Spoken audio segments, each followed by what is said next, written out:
오늘 말씀의 제목은요. 그리스도 중심의 가족 제자 훈련입니다. 그리스도 중심의 가족 제자 훈련. 한번 따라서 해볼까요? 그리스도 중심의 가족 제자 훈련. 자, 오늘 이 시간에는 특별히 이 가정과 교육 그리고 예배를 중심으로 묵상해 보는 시간을 갖고자 합니다. 여러분들 세상에는요 두 가지의 교육 순환이 있습니다. 우리가 이걸 잘 보시면 이 두 가지 교육 순환이 있다는 것을 알게 되어지는데 하나는 하나님의 교육 순환이고 하나는 사탄의 교육 순환입니다. 이것이 아주 극과 극이죠. 정반대입니다. 자, 먼저 이 하나님의 교육 순환인데요. 이것은 하나님의 계획으로서 우리 그리스도인 부모가 오늘 우리 읽은 특별히 베드로서 1장 5절 말씀처럼 그러므로 너희가 더욱 힘써 너희 믿음의 덕에 지식을 더하라 라는 이 하나님의 교육 패턴을 따르는 것이 하나님의 교육 순환이라고 볼 수가 있습니다.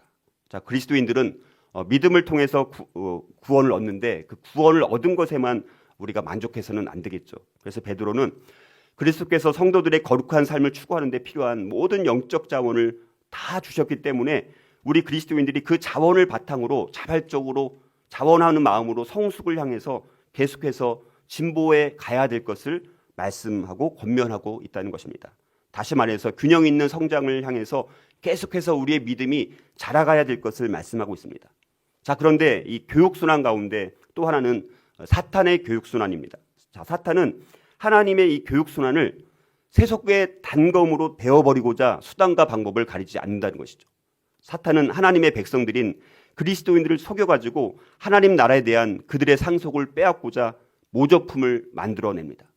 사탄은 지금도 끊임없이 우리 그리스도인들에게 모조품을 찍어내서 그 모조품을 따라가게 만든다는 것이죠.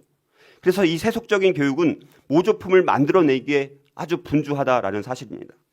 세속적인 교육에서 사탄은 하나님에 대한 믿음을 어떻게 바꿔놨냐면요. 사람에 대한 믿음, 인본주의를 신봉하는 것으로 바꿔놓았습니다.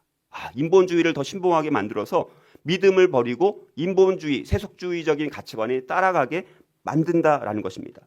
그뿐만 아니라 사탄은 하나님에 대한 믿음을 사람에 대한 믿음으로 바꾸는 과정에서 또 덕을 없애버립니다. 아주 은근슬쩍 사탄은 덕을 없애버렸습니다. 그러니까 성품을 말하는 거예요. 주님을 닮은 인격을 말하는 것입니다. 그 덕을 그래서 상황에 따른 윤리, 상황윤리로 대체시켜 버렸다는 것이죠. 상황윤리. 그 상황에 따라서 어떤 절대적인 진리나 하나님의 그 속성에 따른 어떤 행동하는 도덕적 기준이 아니라 상황에 따라서 언제든지 그 도덕과 윤리는 바꿀 수 있다. 이렇게 상황윤리로 대체시켰다는 것이죠.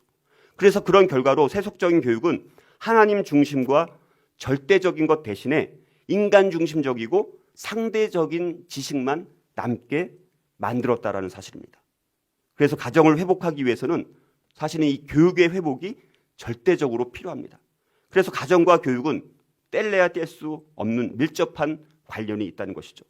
그래서 가정과 교육이 무너지고 있는 이 종말의 시대에 특히 우리 교회 모든 가정들 가운데 이 그리스도 중심의 가족 제자 훈련이 반드시 이루어지면 좋겠다라는 간절한 바람을 가지고 말씀을 함께 나누고자 합니다. 특별히 가족을 중심으로 4가지를 말씀드릴 텐데요. 오늘은 첫 번째 내용만 살펴보고 다음 주에 나머지 3가지를 함께 나눠보고자 합니다. 자, 부모와 자녀 온 가족이 함께 그리스도 중심의 가족 제자 훈련을 받으려면 우리가 4가지 훈련 받아야 되는데 첫 번째는 오늘 살펴볼 가족이 함께 신앙 훈련, 영성 훈련을 받아야 한다는 것입니다. 첫 번째가. 두 번째로는 가족이 함께 인성, 성품 훈련을 받아야 됩니다. 세 번째로는 가족이 함께 지식, 지성의 훈련을 함께 받아야 됩니다. 네 번째로는요. 가족, 천국과 하나님 나라 이 훈련을 가정 안에서 받아야 되는데 오늘은 그 첫 번째 우리가 가족이 함께 이 신앙 훈련, 영성 훈련을 어떻게 받아야 되는지 이거를 함께 좀 더 자세하게 살펴보고자 합니다. 자, 베드로후서 1장 5절은 이렇게 말씀합니다. 다시 한번 여러분들 같이 한번 읽어볼까요? 베드로후서 1장 5절 같이 한번 읽어보겠습니다. 자, 시작.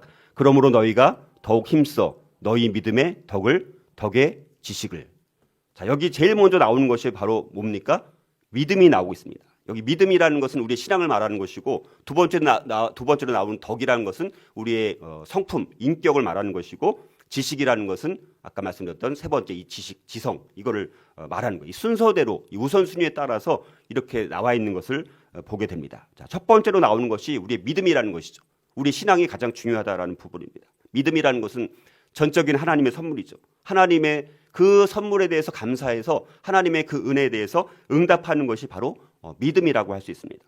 자, 그래서 그리스도인은 믿음을 통해서 구원을 얻게 되고요. 그래서 세상과 썩어질 것을 피하고 하나님의 성품에 참여하게 되는 것입니다. 자, 그래서 이 믿음은 그리스도인의 삶의 밑바탕이 되는 것이죠. 가장 중요한 우리의 삶의 기초가 되는 것입니다. 그러므로 이러한 믿음인 하나님에 대한 경외심은 참된 지식과 지혜의 시작이 되기도 하는 것입니다. 그래서 잠언 1장 7절 이렇게 말씀합니다. 여호와를 경외하는 것이 지식의 근본이거늘. 여호와를 경외하는 것이 지식의 근본이다라고 말씀을 합니다. 또 잠언 9장 10절도 여호와를 경외하는 것이 지혜의 근본이요 거룩하신 자를 아는 것이 명철이니라 이렇게 말씀합니다. 자, 그러므로 매일매일 하나님의 말씀을 우리는 반드시 먹고 또 먹어야 됩니다. 그래서 마태복음 4장 4절 이렇게 말씀하지 않습니까? 사람이 떡으로만 살 것이 아니요 하나님의 입으로부터 나오는 모든 말씀으로 살 것이라 이렇게 말씀합니다. 믿음은 모든 것의 출발점이에요. 모든 것의 출발점은 우리의 믿음으로부터 시작이 됩니다. 그래서 우리가 믿음으로부터 우리의 경건과 우리의 성결의 단계가 시작되는 것입니다. 자, 그렇다면 가족이 함께 이런 신앙훈련, 이런 영성 훈련을 받으려면 어떤 것들을 해야 되는가? 네 가지 정도만 예를 들어보도록 하겠습니다. 첫 번째는요, 우리 가정 안에서 물론 개인적으로 당연히 해야 되는 거예요. 개인적으로 하는 것은 기본적인 전제입니다. 근데 그것을 가족이 함께 해야 되는데 첫 번째로는 우리 묵상, 큐티라는 이 묵상을 해야 되죠. 가족이 함께 나누는 것이 너무 중요합니다. 말씀을 개인적으로 묵상하는 것도 중요하지만 그 묵상한 것을 물론 우리 목장교회에서 나누는 것도 물론 필요하죠. 그러나 가족이 함께 나누는 것이 굉장히 중요합니다. 그래서 가족이 함께 하나님께서 일상의 삶 가운데 말씀하시는 것을 경험할 수 있어야 되는 것이죠. 개인적인 묵상을 통해 그리고 그 묵상을 가족과 함께 나눔을 통해서 가족 모두가 하나님의 살아계심의 그 실체를 인격적으로 실질적으로 구체적으로 실제적으로 체험적으로 경험할 수 있어야 되는 거예요. 추상적으로 경험하는 머리로만 아는 것이 아니라 우리의 삶에 적용하면서 그것이 어떻게 하나님께서 우리 가운데 그것을 적용시켰는지 어떻게 응답을 받았는지 어떻게 우리의 삶을 인도하시는지 그것을 가족과 함께 매일매일 나눌 수 있다면 그것이 가장 복된 가정이 된다라는 것이죠. 두 번째로는 성경 공부를 예를 들 수가 있습니다. 가족이 어떻게 하면 구체적이고 깊이 있는 성경 훈련을 할 수 있을 것인가 이 고민을 우리가 해야 돼요. 온 가족이 어떻게 하면 성경을 더 깊이 알 수 있을까 이 사모함이 있어야 돼요. 어떻게 성경을 온 가족이 깊게 함께 훈련받을 수 있을 것인가 이거를 정말 진지하게 고민을 해봐야 된다는 사실이죠. 그래서 정 안 되면 정말 성경 통독을 가족이 함께 할 수도 있고 성경 공부 어떤 교재를 선정해가지고 성경 공부를 할 수도 있을 것입니다. 그래서 뭐 기회가 되면 제가 이제 2월부터 만드는 그 교재를 가지고 가족이 함께 모여서 그 성경 공부를 할 수도 있을 것입니다. 다양한 방법으로 성경 공부를 하는 것들을 한번 시도해 봐야 합니다. 세 번째로 말씀드리고 싶은 것은 기도죠. 그래서 우리 실제적인 기도를 통해서 기도 응답을 경험하는 것을 가족이 함께 경험을 해야 돼요.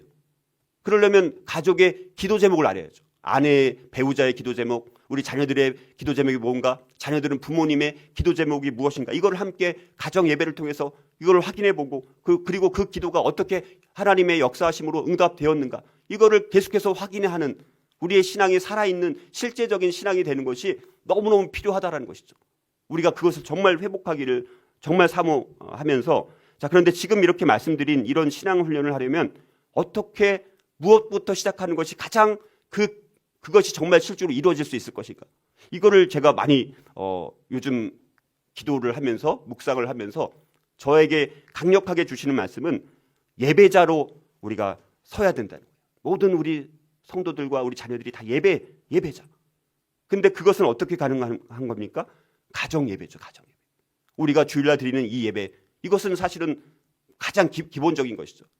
그러나 가정에서 가정 예배가 전혀 이루어지지 않고 주일날 정말 썬데이 크리스찬처럼 주일날 한 번 드리는 그 예배를 가지고 우리가 예배를 드렸다. 이렇게 말하기에는 너무나 부족하다라는 것이죠. 그래서 오늘 이 시간에는요. 이 가정 예배를 중심적으로 한번 더 자세하게 살펴보고자 합니다. 그래서 제가 가정 예배 지침서를 만들었습니다. 그걸 중심으로 오늘 말씀을 드릴 텐데 제가 요거를 인쇄를 해서 우리 성도님들에게 다 나눠드릴 것입니다. 그래서 그 지침을 참고해가지고 가정 예배가 얼마나 중요한지를 여러분들이 정말 다시 한번 돌아보고 여러분들 가정에서 정말 오늘 이 시간부터 오늘 이 주일부터가 가정 예배를 드리는 우리 모든 성도들이 가정 예배를 드리는 그 첫 출발점이 되기를 소망하면서 우리가 오늘 가정 예배를 중심으로 말씀을 함께 나눠보고자 합니다. 가정 예배는 우리 그리스도인 모든 가정에서 회복해야 할 가장 소중한 성경적이고 역사적인 전통적인 유산 중에 하나가 바로 가정 예배라는 것입니다. 근데 오늘날 우리 한국교회에서 이 가정 예배에 대한 중요성이 별로 강조가 되지 않고 있는데요. 자, 가정 예배의 한번 역사를 한번 돌아보면요. 가정 예배의 기원은 뭐라고 할 수 있을까요? 가정 예배의 기원. 한번 우리 가족분들과 한번 옆에 있는 분과 나눠볼까요? 가정 예배는 언제 기원했을까? 이걸 한번 서로 물어보시고 한번 답변을 해보시면 좋을 것 같습니다. 예, 우리 가정 예배는 언제 시작을 했을까? 그것은 이 땅 가운데 단 두 사람만 있었을 그때부터 어떻게 보면 가정 예배가 시작되었다라고 볼 수 있습니다. 그것이 언제입니까? 에덴 동산에서의 가정 예배라는 것입니다. 처음에 이 세상에 단 두 사람, 아담과 하와 그 두 사람밖에 없었을 때 그들은 서로 친하게 지내면서 거룩한 마음으로 함께 하나님을 예배했을 것으로 우리는 볼 수가 있습니다. 가정은 가장 오래된 인간 사회로서 인류의 창조만큼이나 역사가 장구한 것이 바로 이 가정이라는 것입니다. 그런데 인간은 무신론자들은 어떻게 주장합니까? 그들은 허황하게 주장하는 것이 뭡니까? 자의적인 어떤 결정이나 계약에 의한 가족을 구성한 것이다. 계약에 의해서 가족을 구성한 것이다. 그렇게 말합니다. 그런 것이 아니죠. 원래 본래부터 하나님에 의해서 가족으로 지음받은 거죠. 하나님은 처음부터 창조의 절정이 되는 6일째 되는 날, 6일째 되는 날이 모든 창조의 절정인 그 순간에 뭐를 창조하셨습니까? 가정을 창조하셨다는 거예요. 창조의 절정에 탄생된 것이 바로 가정이라는 거예요. 이건 하나님께서 이 세상을 창조하신 가장 중요한 목적 중에 하나가 가정을 창조하신 거예요. 가정 가운데 행복하게 살도록 만드는 것이 하나님의 목적이었다는 거예요. 자, 그리고 시간이 흘러서 이젠 온 교회가 단 8명이었을 때가 있었습니다. 그게 언제입니까? 노아 홍수 직전에. 노아 홍수 때. 그때 방주 안에 몇 명 있었습니까? 노아와 아내와 3명의 아들과 3명의 며느리. 8명. 그 8명만 한 가족입니다. 어떻게 보면 그렇죠? 한 가족. 단지 한 가족만 구원을 받은 거예요. 참 무시무시한 말씀입니다. 노아의 그 엄청난 홍수 심판 때 단 한 가족만 구원을 받았다라는 것입니다. 그런데 노아의 가족이 그러니까 거기서 예배 드렸을 거 아닙니까? 방주 안에서 가정 예배였어요. 그렇죠? 땅에 창궐하던 물이 또 말랐을 때 노아는 그래서 여호와께 제단을 쌓고 가족과 함께 희생 제사를 드렸다고 성경은 말씀합니다. 자, 그뿐만이 아니라 구약을 보면 이스라엘의 족장들이 있지 않습니까? 아브라함과 이삭과 야곱을 보게 되면 이들은 모든 야영지에서 가정 예배를 드렸습니다. 자, 아브라함은 약속의 땅에 도착하자마자 모래 상수리 나무 아래에서 제단을 쌓았다라고 말씀합니다. 이삭도 아브라함이 팠던 우물을 다시 파고 브엘세바에 제단을 쌓아서 하나님을 예배했다라고 성경은 말씀합니다. 야곱도 물론 처음부터 그런 건 아니지만 야곱 또한 베델에서 가족 제단을 쌓았습니다. 그래서 창세기 35장 2절은 이렇게 말씀합니다. 야곱이 이에 자기 집안 사람과 자기와 함께한 모든 자에게 이르되 너희 중에 있는 이방 신상들을 버리고 자신을 정결하게 하고 너희들의 의복을 바꾸어 입으라. 자, 야곱도 이렇게 베델에서 가족 제단, 가정 예배를 주님 앞에 드렸다라는 것입니다. 여러분들 신명기 말씀을 잘 아시다시피 신명기는요 가정 예배의 규범이라고도 할 수 있습니다. 신명기에 어떻게 말씀을 우리가 지켜야 되는지 너무나 구체적으로 자세하게 나와 있습니다. 가정 예배의 규범이 되는 말씀이 신명기입니다. 그리고 신명기 6장에 쉐마 명령이 나오지 않습니까? 그 말씀 안에 쉐마 명령 자체를 보게 되면요 가정 예배를 드리라는 말씀으로 우리가 요약해서 말씀을 드릴 수도 있을 것입니다. 우리가 잘 아는 유월절이라는 것도 가족 의례였다는 것이죠. 가정 예배의 일환이었다는 것을 알 수가 있습니다. 여호수아는 온 백성이 다른 신들을 섬길지라도 자신과 자기 가족은 하나님만을 섬기겠다라고 선언하지 않았습니까? 여호수아서 24장 15절 이렇게 말씀합니다. 너희가 섬길 자를 오늘 택하라. 오직 나와 내 집은 여호와를 섬기겠노라. 너희들은 너희가 택할 신을 너희들이 한번 택하라. 그러나 나와 내 집은 오직 여호와만을 섬기겠노라라고 고백합니다. 여러분 신약 시대로 넘어와서 1세기 성도들을 보니까 가정 예배를 소홀히 여기지 않은 것을 많은 역사 자료를 통해서 우리는 확인할 수가 있습니다. 초기 그리스도인들은 기도와 말씀으로 하루를 시작하고요, 하루를 끝맺었습니다. 말씀과 기도로 시작하고 말씀과 기도로 하루를 끝맺었다는 거예요. 육신의 음식물과 자양분을 공급하기 앞서서 영의 음식물과 자양분을 먼저 공급해야 한다라는 분명한 신조를 초기 그리스도인들은 갖고 있었다는 것이죠. 초기 그리스도인들은 온 가족이 아침 일찍 한 자리에 모여서 혹은 저녁에 잠자리를 들기 전에 항상 함께 성경을 읽고 기도하며 찬송을 불렀다라고 많은 기록에 남겨져 있습니다. 특히 한밤중에 모여서 기도하며 찬송하는 습관이 있었습니다. 초기 그리스도인들은. 왜냐하면 기독교 박해가 당시에는 너무 심했습니다. 지금도 우리가 예배를 사실 마음껏 드리지 못하는 정말 그런 상상할 수 없는 시대가 되었는데 초기 기독교 때는 더 엄청난 박해가 있었습니다. 그러니까 낮에 모일 수가 없어요. 발각되면 다 이제는 잡혀서 죽을 수도 있는 상황이다 보니까 낮에 모이는 것이 아니라 주로 밤에 모였습니다. 자, 그걸로부터 밤에 사실은 많이 모였던 것을 보게 됩니다. 자, 그리고 종교 개혁자들도 보니까 가정 예배를 중요하게 여겼습니다. 특별히 루터라는 사람 잘 아시죠? 종교 개혁자. 자, 루터는 가정 예배를 드리는 일에 굉장히 열심을 냈던 사람이 바로 루터였습니다.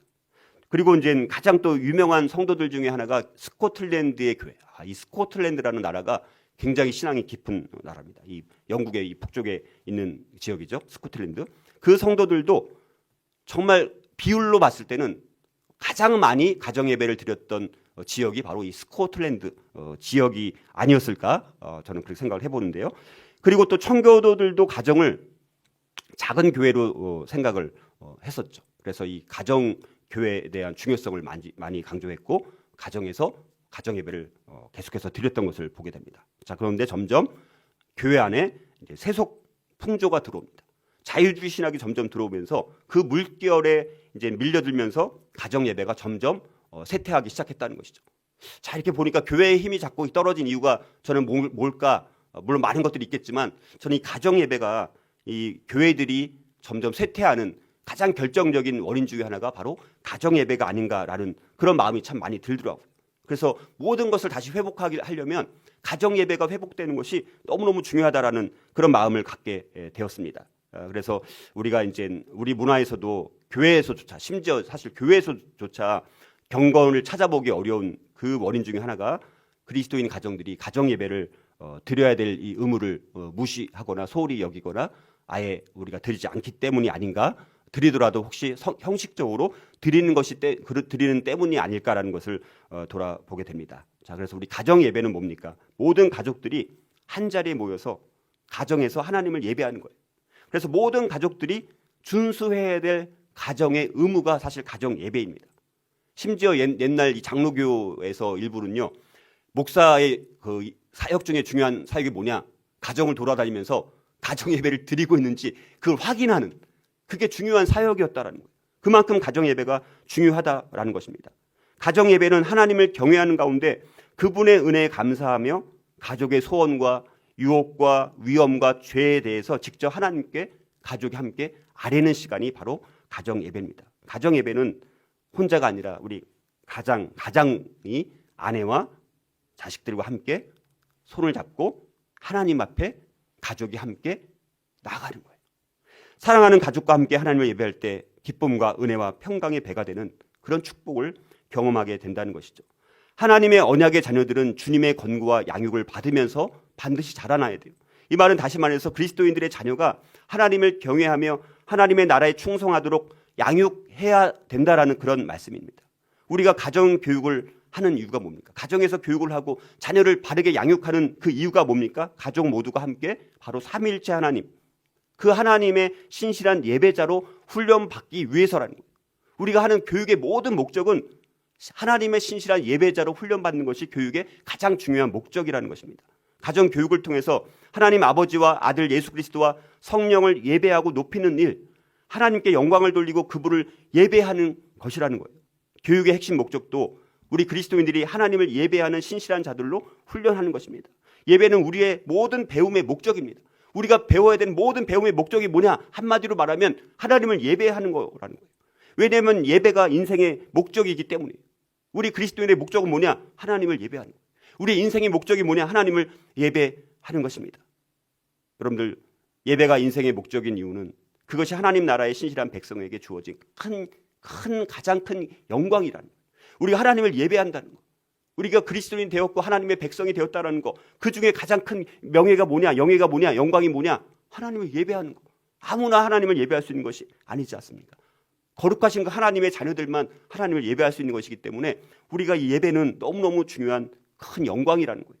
그래서 로마서 12장 1절 2절 너무 중요한 말씀. 그러므로 형제들아, 내가 하나님의 모든 자비하심으로 너희를 권하노니 너희 몸을 하나님이 기뻐하시는 거룩한 산 제물로 드리라. 이는 너희가 드릴 영적 예배니라. 너희는 이 세대를 본받지 말고 오직 마음을 새롭게 함으로 변화를 받아서 하나님의 선하시고 기뻐하시고 온전하신 뜻이 무엇인지 분별하도록 하라. 우리 예배가 너무너무 중요한 거예요. 예배가 우리의 인생의 목적인데, 만약 이 예배가 집에서, 여러분들의 가정에서 자녀들과 함께, 배우자와 함께 가정 예배를 드리고 있지 않다라면 우리가 사실은 교회에서 1시간 예배 드리는 것이 우리 자녀들한테는 사실 힘든 시간입니다. 그런데 만약 가정에서 가정 예배를 드린다라면 교회 공동체에서 드리는 1시간의 예배는 어쩌면 그렇게 별로 길게 느껴지지 않을 수도 있습니다. 그래서 저는 사실 제 바람은 뭐냐면, 우리 온 가족 주일 예배지 않습니까, 제목이?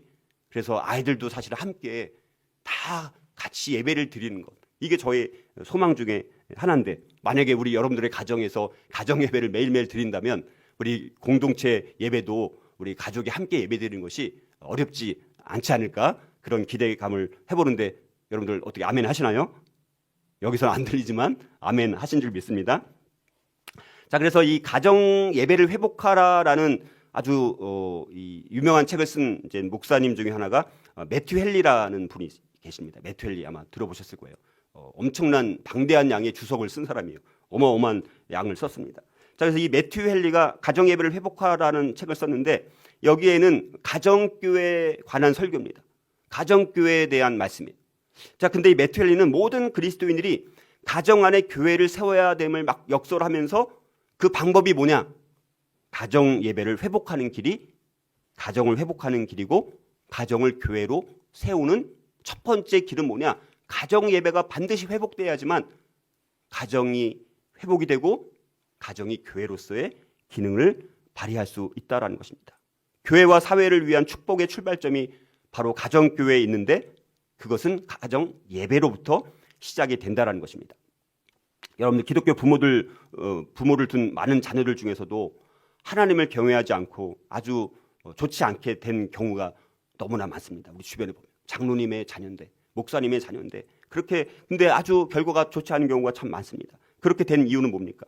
많은 경우에 가정 예배를 소홀히 했기 때문에, 가정 예배를 소홀히 하다 보니까 자녀들도 부모가 가진 어떤 경건성에 의해서 감동을 받지 못하고 감명을 받지 못하고 좋은 영향을 받지 못했기 때문에 자녀들, 우리가 아주 훌륭한 장로라고 불리기도 하고 권사님이라고도 불리기도 하고, 그런데 자녀들 보니까 그렇지 않은 이런 모습들은 가정에서 자녀들이 부모님을 보니까 하나님이 정말 살아계시고 하나님을 믿는다는 거, 예수님을 믿는다는 것은 저렇게 믿는 것이구나, 부모님의 삶을 통해서 강력한 감동을 받고 감명을 받아서 나도 저렇게 살아야 되겠다라는 그런 영향력을 끼치기 위해서 가장 필요한 것이 바로 이 가정 예배라고 저는 분명히 믿습니다.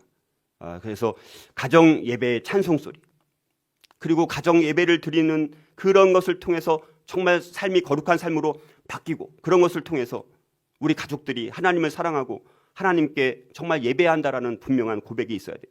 저와 여러분의 집이 바로 교회로 불릴 수 있어야 되는데, 그것은 우리 가정에서 특별히 다른 것도 물론 중요하지만 가장 하나만 꼽으라고 한다면 가정 예배라고 분명히 저는 믿습니다. 하나님께 감사하는 가정의 예배 장소는 가족들이 날마다 모여서 기도하는, 말씀을 함께 나누는 거실, 어떤 방이 될 수도 있겠지만 그곳이라는 것이죠. 가정 예배를 드리는 가족의 시와 찬미는 높이 쌓은 어떤 희생 제물보다도 훨씬 더 귀한 것입니다. 가정 예배를 드리는 가정은 그 가정이 바로 그곳이 베델이라는 것이죠. 가정 예배를 드리는 가정은 날마다 가정 예배를 드리는 곳에서 지난날에 하나님의 구원을 회상하면서 각자 에벤에셀의 하나님께 감사를 드리게 됩니다. 그러므로 우리는 가능한 하루에 한 번, 아무리 적어도 일주일에 꼭 한 번만큼 가정 예배를 드리기 위해서 온 가족이 함께 모일 수 있어야 된다는 것이죠. 물론 하루에 아침 저녁으로 가정 예배를 드리는 것이 가장 이상적입니다. 최소한 2번 아침과 저녁 시작과 끝이죠. 그때 만약에 가정 예배를 드릴 수 있다면 가장 좋을 것입니다. 자, 우리가 경건한 가족을 양육하고 싶다면, 그래서 우리가 무덤에 묻힐 때 자녀들이 하나님을 섬기는 정말 씨앗이 되게 하고 싶다면 가정 예배에 자녀들을 모이게 함으로써 하나님을 경외하는 가운데 자녀들을 훈련시켜 나가야 된다는 것입니다. 그리스도인 가족이 경건의 훈련에 힘쓸 수 있는 가장 확실하고 가장 빠른 방법은 매일 가정 예배를 드리는 것입니다. 날마다 영의 양식을 공급받는 즐겁고 은혜로운 가정 예배를 우리가 반드시 드려야 된다는 것이죠. 날마다 가정 예배를 드리는 가족은 영혼이 살아서 힘차게 호흡하게 됩니다. 그래서 누구든지 정말 용기를 낼 수 있다면, 나는 뭐 말씀을 전할 수 없어요. 나는 말씀을 아는 것이 없어요. 나는 기도도 못해요. 자, 그런 것이 아니라 용기를 내어서 가정 예배를 시작하면 나중에는 그때 가정 예배를 드렸더니 정말 이렇게 우리 가정 가운데 엄청난 하나님의 은혜가 임하게 되는구나. 이것을 반드시 경험하게 될 것이라는 거예요. 가정 예배는 날마다 하나님께 나가는 통로이자 값주고도 살 수 없는 보배라는 것입니다. 가정 예배야말로 하나님이 예비하신 복의 근원임을 우리가 반드시 기억하고 이 놀라운 축복인 가정 예배를 우리가 우리 모든 온사랑 지구촌교회 성도들 가운데 가정 가운데 회복될 수 있기를 주님의 이름으로 축복합니다. 우리 교회 모든 가정들이 가정 예배에 대한 관심을 더 가지고 관심을 넘어서 이젠 가정 예배가 각 가정마다 정말 실천적으로 정말 적용될 수 있다면 이것이 출발점이 되어서 우리 교회 회복과 부흥이 일어나고 이것이 또 한국교회에 확산되어서 열방 교회들에게 확산되어져서 제2의 종교개혁이 이 가정 예배로부터 저와 여러분들의 가정에서 하나님께 드려지는 가정 예배를 통해서 이런 놀라운 제2의 종교개혁, 제3의 종교개혁이 일어날 수 있기를 주님의 이름으로 축복합니다. 자, 그렇다면 우리 가정 예배의 유익에는 어떤 것들이 있을까? 가정 예배를 드리게 되면 어떤 유익이 있을까? 이건 좀 내용이 많아서 제가 목록만 설명드리고요. 제가 가정 예배 지침서 다음 주에 다 이제 나눠드릴 텐데 그거를 참고해 보시되 몇 가지 그런 목록만 말씀을 드리면요. 첫 번째는 가정 예배는 개인의 경건에 유익을 끼치는 거예요. 각 가족 한 사람 한 사람, 우리 남편, 아내, 자녀들 한 사람 한 사람 모든 영혼들이 서로 가정 예배를 통해서 개인의 경건이 더 향상되게 됩니다. 또 좋은 유익점은 뭐냐? 부모가 특별히 가장이 가장 많은 유익을 받게 돼요. 왜냐하면 아무래도 가장이 좀 더 중심이 되어서 가정 예배를 좀 인도를 해야 되니까 가장으로서 가장 많은 유익을 얻게 됩니다. 그리고 자녀에게 당연히 어려서부터 아니면 우리 자녀들과 함께 말씀을 통해서 자녀들도 큰 영향을 받게 됩니다. 또 지성을 발달시켜 줍니다. 가정 예배를 드리면요, 지성이 발달됩니다. 안 믿는 것 같으신데요, 가정 예배를 드리면요 정말 지성이 발달돼요. 그래서 시편 119편 130절 주의 말씀을 열면 빛이 비추어 우둔한 사람들을 깨닫게 하나이다. 주의 말씀을 열면, 주의 말씀을 읽고 묵상하면 그것이 빛이 되어서 우둔한 사람들을 깨닫게 한다라고 말씀을 하고 있다는 거예요. 그리고 가정 예배는요, 가족의 화목과 사랑의 유익을 끼칩니다. 가정이 화목해져요. 가정 예배를 드리면요, 그 가정이 너무너무 화목이 싹트고 사랑이 넘치는 가정이 된다라는 거예요. 그리고 가정 예배는 우리가 사실 배우자도 심지어 혹은 심지어 부모가 자녀도, 자녀가 부모에게도 어떤 고통을 지금 겪고 있는지를 몰라요. 근데 가정 예배를 통해서 그 고통받는 가족에게 가족만큼 도움을 주고 가족만큼 기도를 해줄 수 있는 사람은 없지 않습니까? 고통받는 가족에게 유익을 끼칩니다. 그리고 방문객이라든가 손님과 이웃에게도 유익을 끼칩니다. 방문객. 그래서 손님이 왔다라고 해서 그런 날 예배를 안 드리면 안 돼요. 사실은 누가 손님이 오거나 방문객이 있으면 원래 7시에 예배를 드리면요, 정확히 예배를 드려서 야, 이렇게 가정 예배를 드리는 데도 있구나 도전을 받아요. 그래서 자기도 한번 해봐야 되지 이런 마음을 갖게 돼요. 저도 한참 홈스쿨링을 열심히 할 때 이제 가정 예배를 굉장히 많이 충실하게 드렸습니다. 그러다가 좀 많이 안 드리고 이제 최근에 진짜 저도 가정 예배를 다시 회복하기 위해서 굉장히 부단히 저도 애를 쓰고 있는데, 옛날에 홈스쿨링 열심히 할 때 가정 예배를 드렸는데 그때 제 신학대학원 동기생들이 2명이 저희 집에 방문한 적이 있습니다. 놀러 왔어요. 그때 한번 자고 갔는지 기억이 안 나는데, 그래서 그때 이거 드려야 되냐 말아야 되느냐 고민이 되죠. 근데 드렸습니다. 물론 그 두 분은 이제 참관자로 참관자가 되어서 이제 가정 예배를 드렸는데, 손님이 올지라도 환경과 상관하지 않고 가정 예배를 드리면요, 그 가정 예배가 손님들과 방문객들의 마음의 대문을 활짝 열어서 그분들에게도 영적인 감동을 줄 수 있다는 거예요. 그렇게 전도의 도구로, 복음의 통로로 가정 예배가 사용될 수 있다는 것입니다.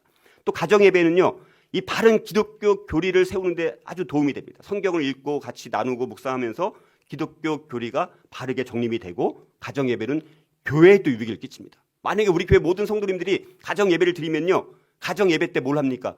교회를 위해서 기도하겠죠. 야, 가정 예배에서 교회를 위해서 기도하는 그 기도가 쌓이면요, 교회 가운데 얼마나 많은 유익이 있겠습니까? 그렇죠? 국가에도 유익을 끼칩니다. 가정 예배는요, 나라를 위해서 기도하지 않습니까? 그리고 후손들에게도 유익을 끼치는 엄청나게 이렇게 많은 유익들이 있기 때문에 가정 예배를 반드시 오늘 이 시간 이 말씀을 통해서 여러분들이 결단할 수 있기를 바랍니다. 자, 그러면 가정 예배 어떻게 드려야죠? 이렇게 이제 질문할 수 있습니다. 그래서 지침을 제가 한번 3가지를 말씀드리겠습니다. 첫 번째는요, 가족이 함께 모일 수 있는 시간과 장소를 정하는 거. 먼저 시간과 장소. 아무 때나 드리지. 이러면 지키기 어렵습니다. 시간을 정해야 돼요. 가정의 상황에 맞게 예배의 길이를 혹은 횟수를 조정하시면 됩니다. 그래서 가정 예배를 드리는 것은요, 보통 하루에 2번 드리는 것이 가장 이상적입니다. 근데 2번이 만만치 않아요. 아침 저녁으로 드리는 것이 가장 좋습니다. 그래서 일정한 시간을 갖고 하는 것이 좋겠죠. 그래서 가정 예배를 드리는 시간을 지켜야 하고요, 정해진 시간에 예배를 드리는 이 습관을 갖는 것이 중요합니다. 습관이 되는 게 중요합니다. 여러분들 새벽 예배도요, 몇 달 동안 처음에 나오면 힘들어요. 근데 습관이 되면 한 6개월 정도 지나면 그게 이제 몸에서 배더라고요. 그러니까 몇 개월 이상은 최소한 해야 돼요. 구약 시대에 보니까 하루에 3번 기도하는 것이 일반적이었습니다. 시편 55편 17절 보니까 이렇게 말씀합니다. 저녁과 아침과 정오에 내가 근심하여 탄식하리니 여호와께서 내 소리를 들으시리로다. 자, 그래서 우리가 이제 3번 하면 좋겠지만 우리가 이건 거의 힘들기 때문에 2번을 권면하는데 최소한 1번이라도. 자, 아침에 드립니다. 아침에 하나님을 예배합니다. 왜 아침에 드립니까? 새날을 시작하는 것을 예배로 드리는 거예요. 우리에게 한 새로운 날을 허락해 주셨습니다. 그거를 예배로 시작하는 거예요. 그래서 아침 일찍 드리는 가정 예배는 하나님께서 또 간밤에 우리를 지켜주셔가지고 가족 모두가 아침에 건강하고 맑은 정신으로 모이게 해주신 것에 대해서 감사 기도를 드리는 거예요. 그리고 하루 종일 온갖 위험과 유혹에서 우리 자신들을 보호해 주시고 각자 모든 임무를 충실히 이행하고 맡은 일을 귀히 여기며 최선을 다하게 해달라고 그 하루를 하나님 앞에 맡기면서 예배로 주님 앞에 기도하는. 그래서 식탁에 둘러앉기 전에, 그러니까 사실 쉽게 말하면 아침 식사를 하기 전에 먼저 하나님의 은혜를 간구하는 것이 좋습니다. 영의 양식을 먼저 먹어야 되는데 우리는 뭘 먼저 먹습니까? 육의 양식을 먹어요. 육의 양식을 섭취하기 전에 사실은 영의 양식을 섭취하는 것이 사실은 더 성경적이죠. 그래서 영의 양식을 섭취하는 시간은 하나님과 교통하는 즐거운 시간이 되는 것이고, 이렇게 하루를 가족들이 시작할 수 있다면 얼마나 많은 하나님의 은혜가 있겠습니까? 저녁의 가정 예배는 하루를 끝맺는 거예요. 자, 끝맺는 그런 개념. 지금 아침에 했던 그런 것에 대해서 참 하루 가운데 지켜주신 하나님께 감사합니다.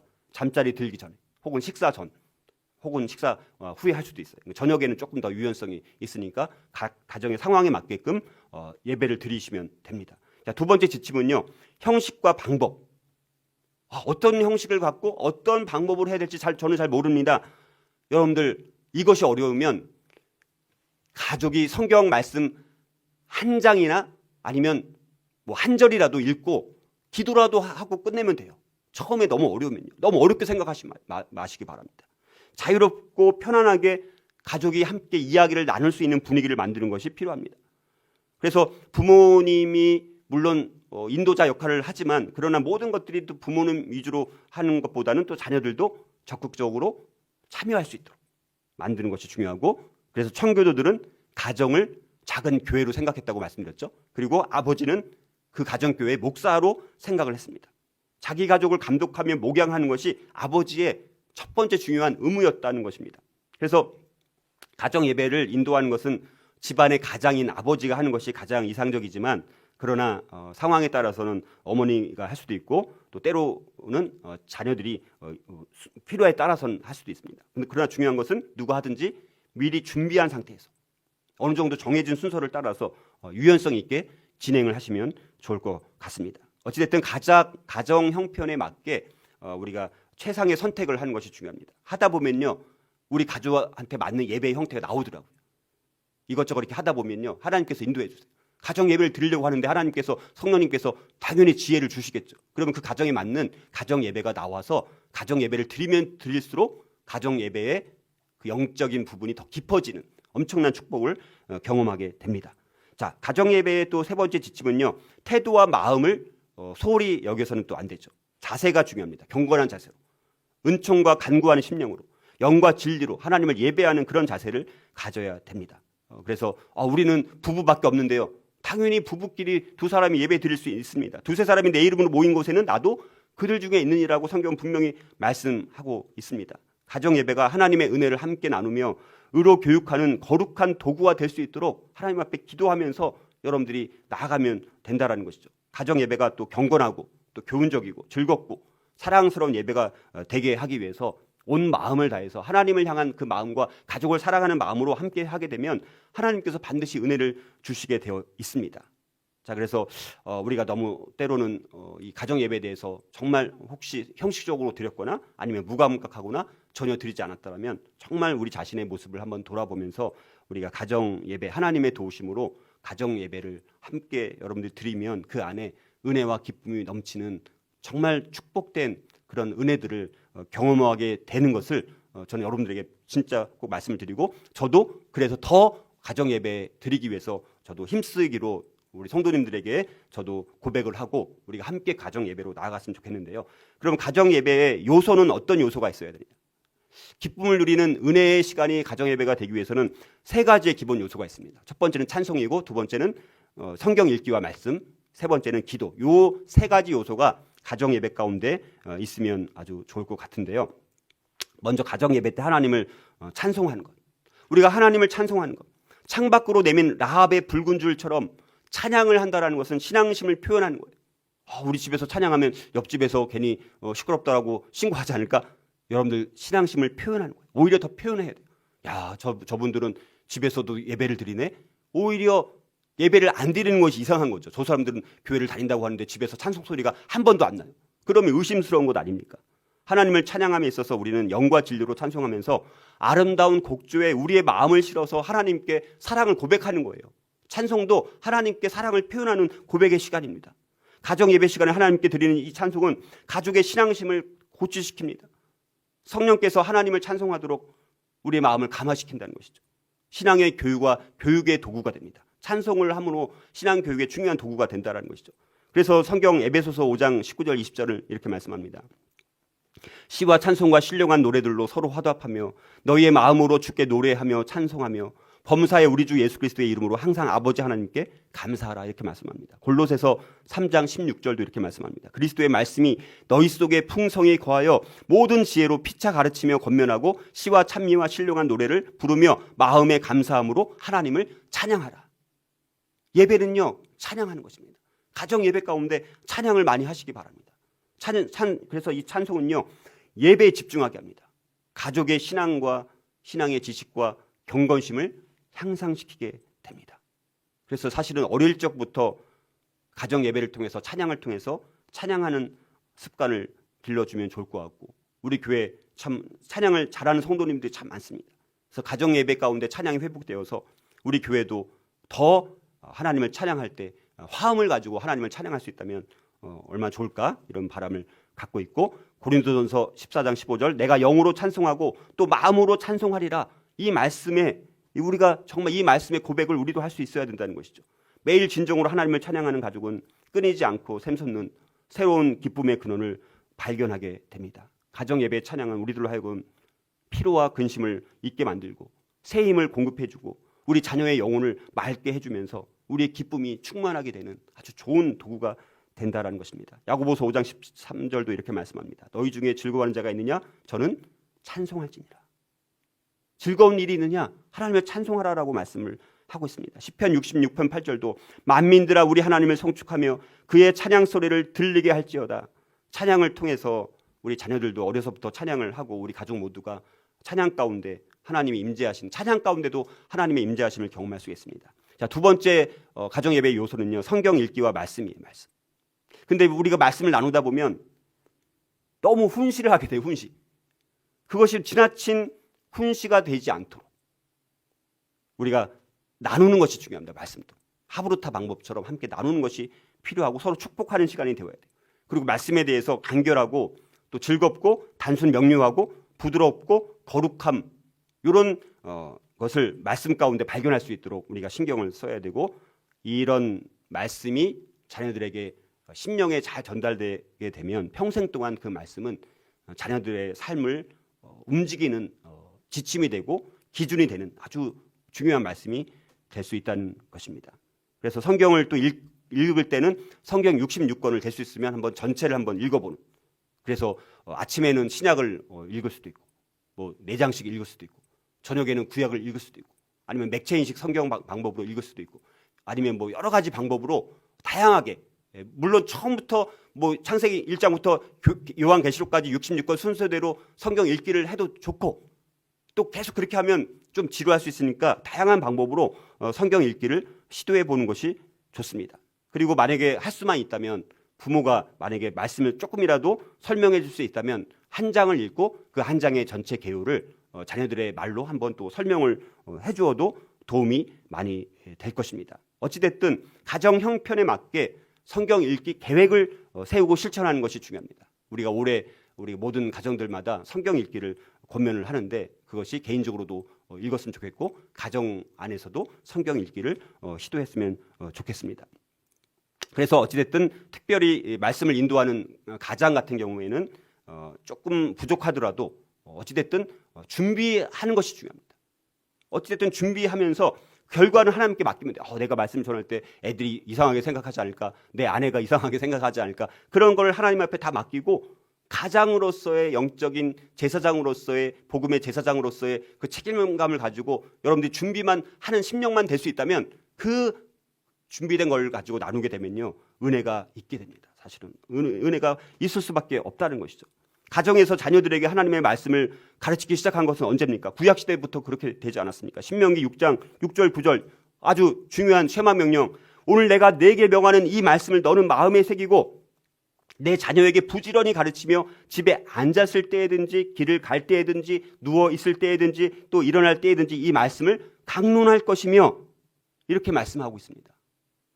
가정에서 우리 가장이 특별히 이 말씀을 계속 뭘 하든지 사실은 24시간 내내 할 수 있다면 가장 좋겠죠. 인간의 세대는 늘 변합니다. 그러나 하나님의 진리는 한결같이 늘 우리와 함께 있다고 성경은 말씀합니다. 베드로전서 1장 24절 25절 이렇게 말씀합니다. 그러므로 모든 육체는 풀과 같고 그 모든 영광은 풀의 꽃과 같으니 풀은 마르고 꽃은 떨어지되 오직 주의 말씀은 세세토록 있도다 하였으니 너희에게 전한 복음이 곧 이 말씀이니라 이렇게 말씀합니다. 여러분 우리가 장차 예수님께서 다시 오실 때 우리 자녀와 후손들이 이 말씀을 알고 이 말씀을 읽고 있는 그 모습 그것을 저와 여러분들이 바라지 않습니까? 가정 예배의 또 마지막 요소로는요 기도가 있습니다. 기도. 온 가족이 은혜의 보좌 앞에 나가서 저마다 하나님과 교통하는 시간이 가정 예배 때 기도하는 시간입니다. 가정 예배에서는요 우리가 털어놓기 어려운 문제들 있지 않습니까? 이때 가족과 함께 하나님께 아뢰 수 있지 않습니까? 그리고 사소한 문제 이런 것도 다 부담 없이 가족에게는 이야기할 수 있지 않습니까? 그런 것들을 함께 가족과 이야기 나누면서 하나님 앞에 겸손히 무릎 꿇으면서 가족의 그런 기도 제목들을 함께 나누고 그걸 하나님께 아뢰 수 있다면 매일매일 그렇게 할 수 있다면 얼마나 많은 하나님의 응답이 있을 것인지 정말 기대가 되지 않습니까? 그래서 우리가 이제 시편 118편 15절 의인들의 장막에는 기쁜 소리 구원의 소리가 있으며 의인들의 여러분들의 집이 이 장막이 되어서 기쁜 소리와 구원의 소리가 날마다 있는 그런 가정들이 되기를 바라고요. 마지막으로 마무리는 주기도문을 하면서 마무리할 수도 있고요. 가족끼리 서로 안아주면서 사랑한다. 오늘 예배드린 너희들을 축복한다. 이런 식으로 안아주고 사랑을 표현하면서 마무리할 수가 있다는 것이죠.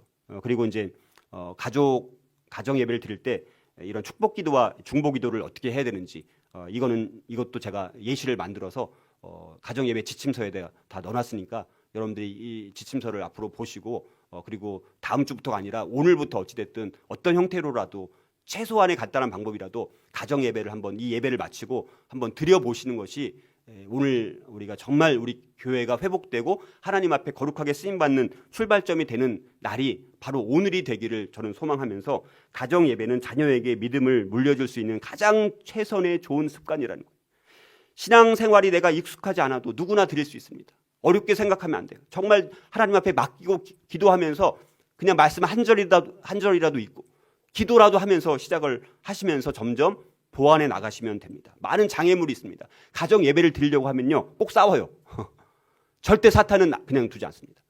가정 예배를 드리려고 마음 먹으면요 어쩌면 지금 이 순간 싸움을 이 사탄이 유혹할지도 몰라요. 여러분들이 정말 기도하면서 여러 장애물들을 돌파해서 2022년도는 가정 예배가 우리 교회 모든 성도들 가정 가운데 정말 실천이 되고 적용되어지고 이 자리가 잡는 그런 한 해가 되어서 우리 교회가 하나님 앞에 쓰임받는, 그래서 여러분들이 부모님이 하나님을 정말 여러분들의 하나님으로 정말 섬기고 있다면 이 시간 여러분의 하나님이 나의 하나님이십니다. 그리고 가족을 이제 오늘 한 자리에 모아서 예배를 드리겠습니다. 뒤로 절대 미루지 말고 바로 오늘 이 순간부터 가정 예배를 시작하는 출발점이 될 수 있기를 주님의 이름으로 축복합니다.